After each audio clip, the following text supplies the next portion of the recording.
Jika ada pilihan, sudah tentu pilihan saya ialah saya ingin hidup tanpa ADHD. Boleh sahaja untuk saya menyebut ADHD adalah kuasa istimewa, superpower saya. Tetapi kita perlu menjawab soalan ini dengan jujur. Bukan kerana saya membenci diri sendiri, tidak berpuas hati atau menolak takdir. Malah berkalau-kalau bukan sesuatu yang saya suka memperkatakannya. Tetapi saya posisikan perbincangan ini dalam kerangka berkalau-kalau untuk membantu sesama kita berfikir dengan jelas tentang apakah sebenarnya ADHD ini. Hari ini ada kecenderungan ramai untuk meromantikkan ADHD. Saya ada 6 sebab dan ia bukan alasan tetapi berasaskan kepada pengalaman dan juga fakta hasil penyelidikan. Sebab yang pertama, dengan ADHD belajar jadi susah. ADHD tidak ada kena-mengena dengan IQ. ADHD tidak ada kaitan pada menjadikan seseorang itu pandai ataupun bodoh. Otak orang ADHD menyukarkan perkara yang orang lain anggap biasa. Kajian French dan rakan-rakan pada tahun 2024 yang menghimpunkan 125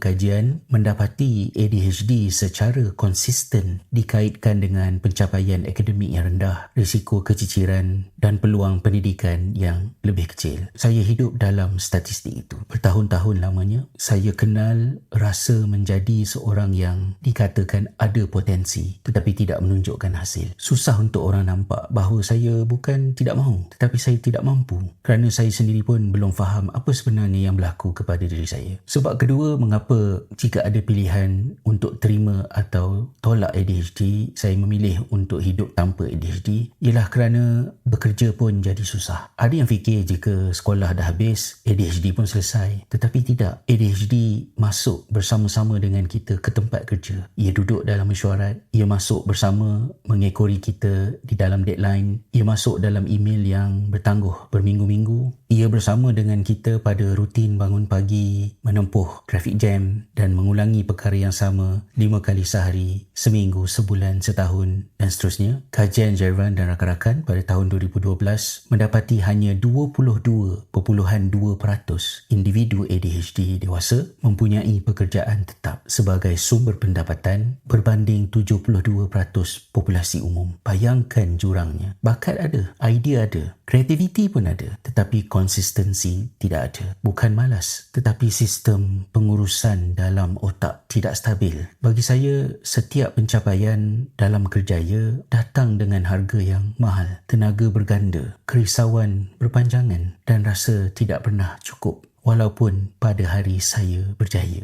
Sebab ketiga, mengapa jika ada pilihan untuk saya hidup tanpa ADHD, saya memilih untuk hidup tanpa ADHD ialah kerana berumah tangga dan berkeluarga dengan ADHD itu susah. Ini adalah bahagian yang agak jarang dibincangkan. ADHD bukan hanya mengganggu kita belajar dan bekerja, ia masuk ke ruang hidup kita yang paling peribadi dan intim. Kajian French dan rakan-rakan juga menunjukkan ADHD dikaitkan dengan kadar perceraian yang lebih tinggi, lebih banyak konflik dan kualiti hubungan yang lebih rendah. Mengapa? Sebabnya jelas, simptom sama yang berlaku di tempat belajar dan bekerja mengikori sama masuk ke dalam rumah tangga dan keluarga. Terlupa kepada janji, lupa kepada tarikh-tarikh penting, mendengar tetapi seperti tidak benar-benar hadir, impulsif, cepat marah, emosi boleh naik secara mendadak, kemudian turun seolah-olah tidak ada apa-apa yang berlaku, atau mengambil masa yang lebih panjang dari biasa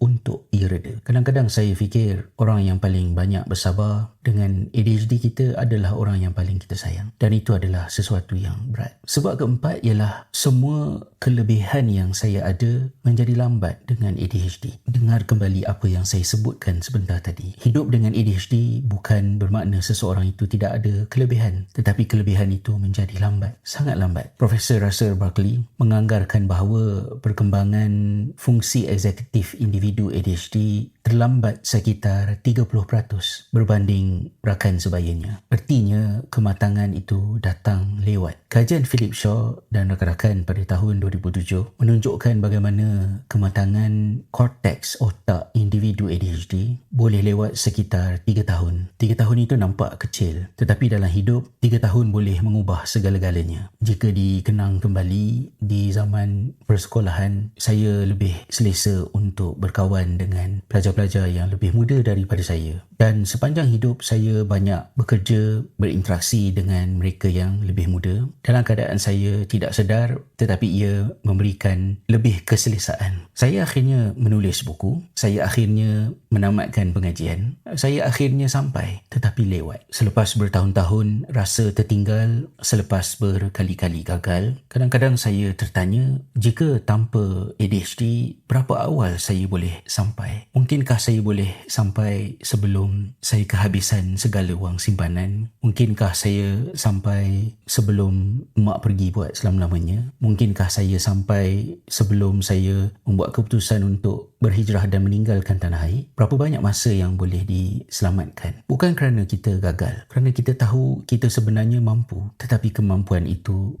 lambat. Sebab kelima, mengapa jika saya boleh pilih untuk hidup tanpa ADHD, saya pilih untuk hidup tanpa ADHD, ialah kerana kesihatan dan umur. ADHD jarang datang bersendirian dan ini sangat penting. ADHD bukan sekadar gangguan fokus, ia hadir bersama kegelisahan, kebimbangan, kemurungan, ketagihan, burnout yang memakan diri perlahan-lahan. Kajian Jervan dan rakan-rakan mendapati lebih 1/3 orang dewasa ADHD mengalami kemurungan. Lebih 1/4 terjebak dalam penyalahgunaan bahan, dan ini bukan angka yang kecil. Ia realiti hidup ramai orang. Kadang-kadang kita fikir masalah kita hanya tidak boleh fokus. Sebenarnya kita sedang membawa seluruh beban kesihatan fizikal dan mental yang berat. Setiap hari, ADHD disenaraikan sebagai antara ancaman terbesar kepada kesihatan awam. Sebab keenam adalah yang paling mengejutkan, tetapi tidak mengejutkan sebenarnya. ADHD hadir bersama risiko hidup lebih pendek. Pada tahun 2025, kajian oleh Elizabeth Onions dan rakan-rakan dalam The British Journal of Psychiatry menganalisis lebih 30,000 individu dewasa ADHD di United Kingdom. Mereka mendapati lelaki dengan ADHD hidup sekitar 7 tahun lebih pendek. Bayangkan ni, 7 tahun. Ia bukan angka kecil. Di dalamnya ada ulang tahun yang tidak sempat diraikan, kejayaan ahli keluarga yang tidak sempat disambut bersama, cucu yang tidak sempat dipeluk. Seperti yang saya fikir tentang ayah saya. Memori saya mengingati beliau dengan pelbagai simptom ADHD tanpa diagnosis, dan beliau pergi begitu awal, belum pun mencecah usia 60 tahun. ADHD bukan sekadar mengganggu soal tingkah laku, ia hadir bersama kos ke atas hayat kita. ADHD berada di belakang pelbagai penyakit metabolik dalam diri serta risiko-risiko kemalangan yang menyumbang kepada